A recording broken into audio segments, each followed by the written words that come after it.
Hello, boys and girls. Today, Catherine is going to make small quiches, and these are really handy for putting in lunch boxes. They're very healthy. Okay, so firstly, we're going to take a look at the utensils that we're going to use. I'm going to use a chopping board. I'm going to use a big bowl for my ingredients. I'm going to use a small bowl for whipping my eggs. I'm going to use a jug for pouring. I'm going to use a spoon, a knife, and a spoon, a knife, and a fork, and I'll use a sharp knife. And I always, if you're using a sharp knife, make sure there's an adult supervising you, okay? Then we're going to cook them in a tin like this, and we'll talk a little bit more about this later on. And I have some silicone cases as well. I think that's everything. Oh yes, my measuring cups as well. Right, okay, so we're going to look at our ingredients. I have 3 eggs here. I have around a slice of ham. This is ordinary bacon after the dinner. A slice of ham, 2 small tomatoes, 2 mushrooms, but I've 1 very big one, so that's okay, and a small pepper. And as you know, you can put most anything into a quiche. So I have washed my mushroom under the cold water tap. Just wash it and dry it with a piece of paper like that. So I'm going to chop my mushroom now, and be careful when you're chopping. A mushroom can be chopped with your kitchen knife. You don't need to have a sharp knife because it's nice and soft, isn't that right? So that's my mushroom chopped. I'm also going to chop my tomatoes like that. Chop them up nice and small. And it's important to cut things nice and small because these are very small little quiches, okay? So you don't want things too big. So chop it all up like that, okay? So that's that. So then here I have those little peppers are very handy. So we're going to cut off the top like that, and we're going to slice it down the middle. And inside, I'll save those little pieces. I don't like to waste anything. So the only bit of waste here we have is that little green bit, okay? And in here then in the center, like the bigger peppers, we have some seeds. So we'll take those out and we'll put them in the compost bin. On both sides, you see, we'll just take it out and put it in the compost bin. Okay, so I have my ham, my pepper, my tomato, and my mushroom, and it's all cut up there. So again, we're going to cut this. Mind your fingers and go nice and slowly, pulling back your fingers all the time and watching what you're doing.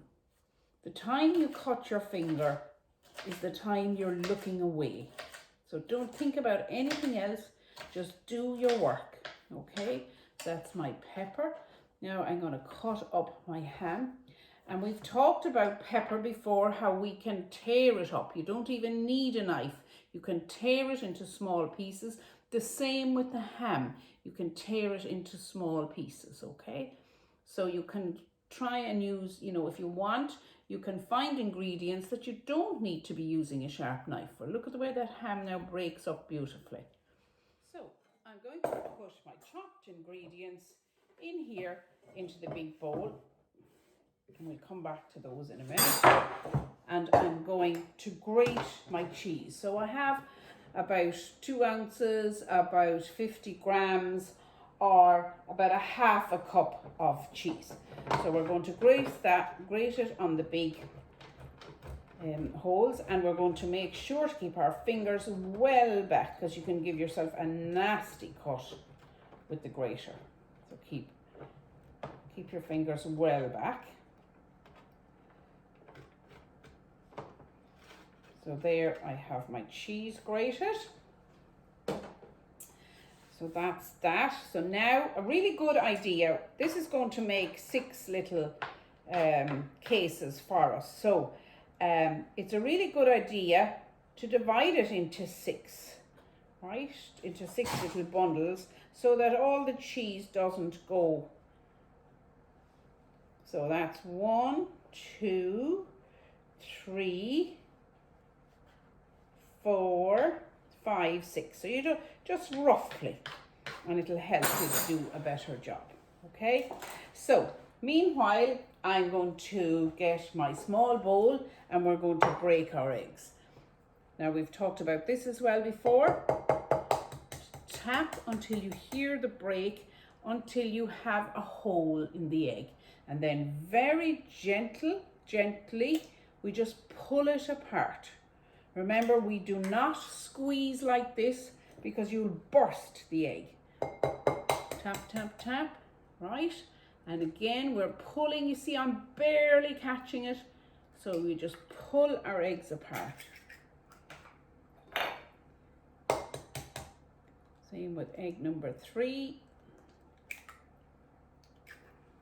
So then, you beat your eggs. Give them, once you hear lots of noise, give it a good beating. See, the sun has started to shine in the window. It's lovely. Okay, so that's that. We are going to put that then into the jug for pouring. Okay, give it a good shake. Make sure you get out all your egg. We're going to put a little bit of black pepper in it. Oh dear, where's my black pepper gone?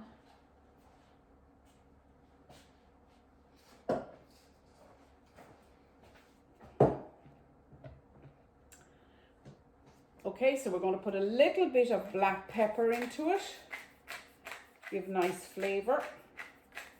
There's no need for salt because there's plenty salt in the cheese already. And we're going to put in 2 tablespoons of milk. And there are 2 dessert spoonfuls in a tablespoon.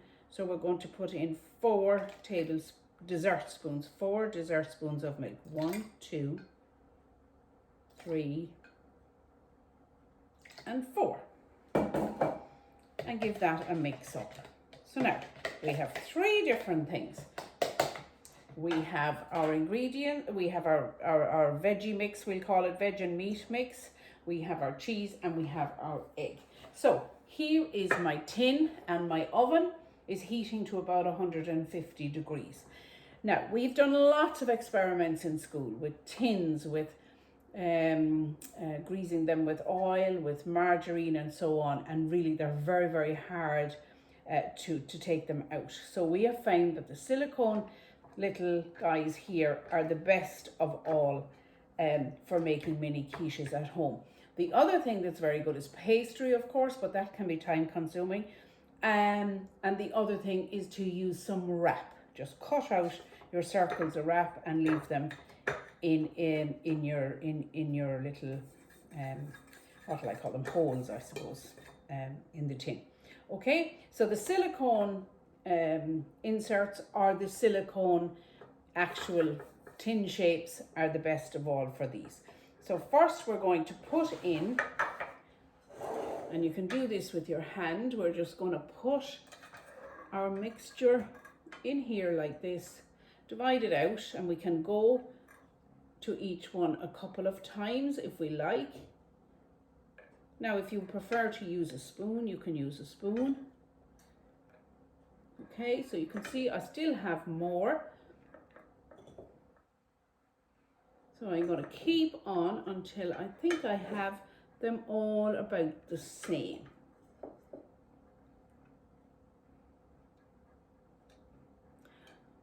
Okay, are we happy with that, do we think? This one maybe might do it another little bit. So that's all of my mixture used. Look, all gone. Right, and they have, they're like that. So now I'm going to come with my jug, and very carefully I'm going to fill them up, and again put a small bit in each first. Right, a small bit in each first, and then if you've some left over you can go again. Now this is hard to do, and ask for a bit of help if you need it. So none of mine now are too full. So I'm going to just make sure they all look the same which is about 3/4 full. Now sometimes we mix the cheese in with the mixture. You can do that if you like, or mix the whole lot together, eggs and all. But this way it's just easier to divide it all out. So now I have my 6 piles of cheese. So it's easy to pick it up. Try not to drop it on the tin and try not to waste any. Because if you drop it on the tin, it'll burn and it'll make it hard to clean afterwards. You can, of course, leave off the cheese. If you don't want to put cheese in them, you can leave off the cheese. They're equally good. And we've put in 3 eggs, so 2 of these represents an egg. So 2 of them in a lunchbox gives a really good base for a lunch. And they're very healthy with your vegetables, your bit of meat if you want, and your cheese on top. So there you go. So I'll put on my oven gloves so that I won't burn myself. I'll put those into the oven. Obviously, if you double the mixture, you can make 12. They take 15 to 20 minutes in the oven. So I usually set the oven for about 16 minutes. Give a check and you might need to put it in for another minute or 2. Okay?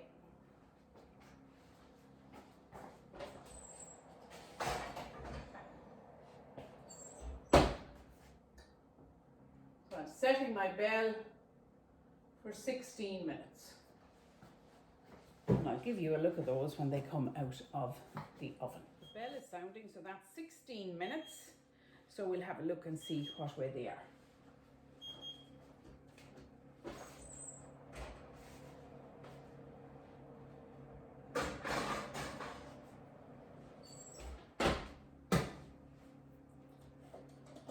Don't forget to turn off your oven.